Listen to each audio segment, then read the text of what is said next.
Assalamualaikum warahmatullahi wabarakatuh. Perkenalkan, nama saya Rahma Singgita.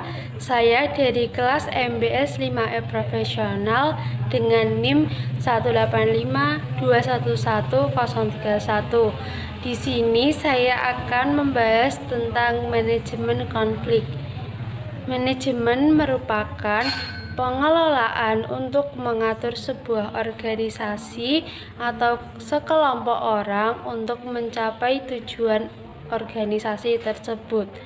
Sedangkan konflik merupakan proses dua orang atau lebih yang melakukan tindakan untuk menyingkirkan orang lain.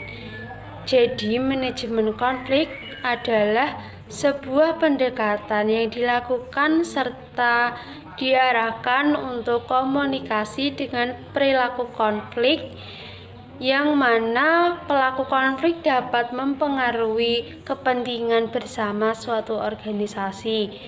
Sedangkan menurut ahli Howard Ross, manajemen konflik adalah langkah yang diambil pihak ketiga dengan tujuan untuk mengarahkan konflik ke hasil tertentu yang mungkin atau tidak menghasilkan hasil akhir berupa penyelesaian konflik, atau mungkin tidak menghasilkan ketenangan atau hasil mufakat.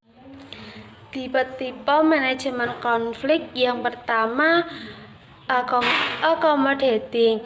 Accommodating merupakan suatu usaha yang dilakukan dengan cara mengumpulkan berbagai pendapat pihak yang terlibat konflik.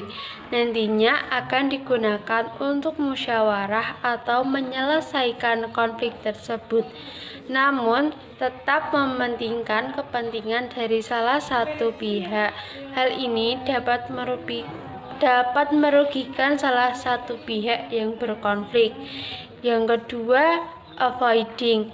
Avoiding merupakan sebuah upaya untuk menghindari sebuah konflik agar tidak terlibat di dalamnya. Hal ini menjadi cara efektif agar lingkungan terhindar dari konflik.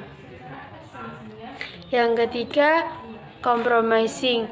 Berbeda dari accommodating, cara ini lebih memperhatikan kepentingan bersama.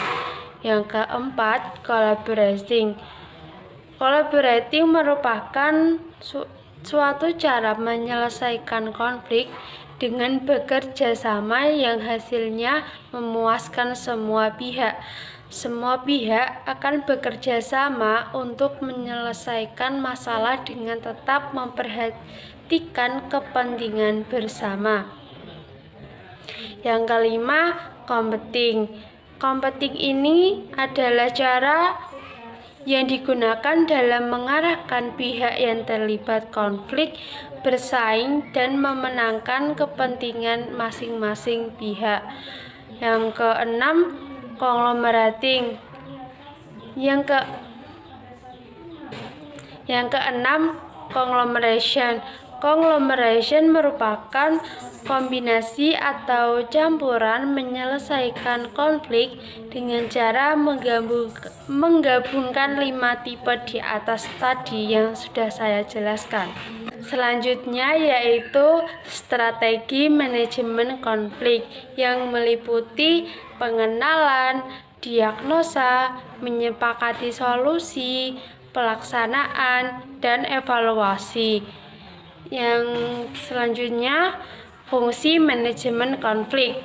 Manajemen konflik memiliki fungsi yang pertama, yaitu meningkatkan kinerja dan keaktifan karyawan. Yang kedua, mengembangkan kemampuan karyawan. Yang ketiga, melatih kemampuan menyelesaikan konflik. Dan yang terakhir, meningkatkan rasa saling menghormati.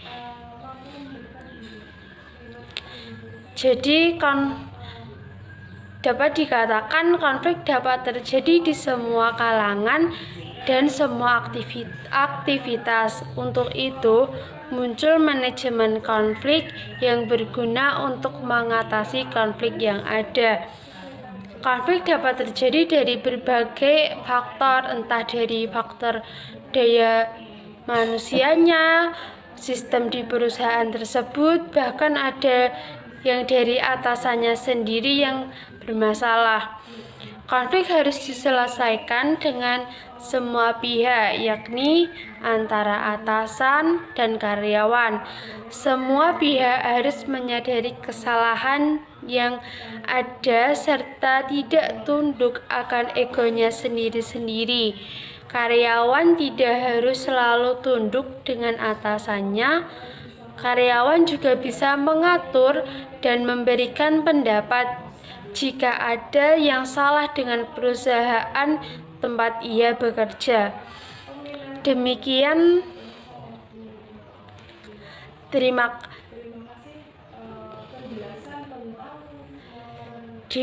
yang dapat saya jelaskan tentang manajemen konflik.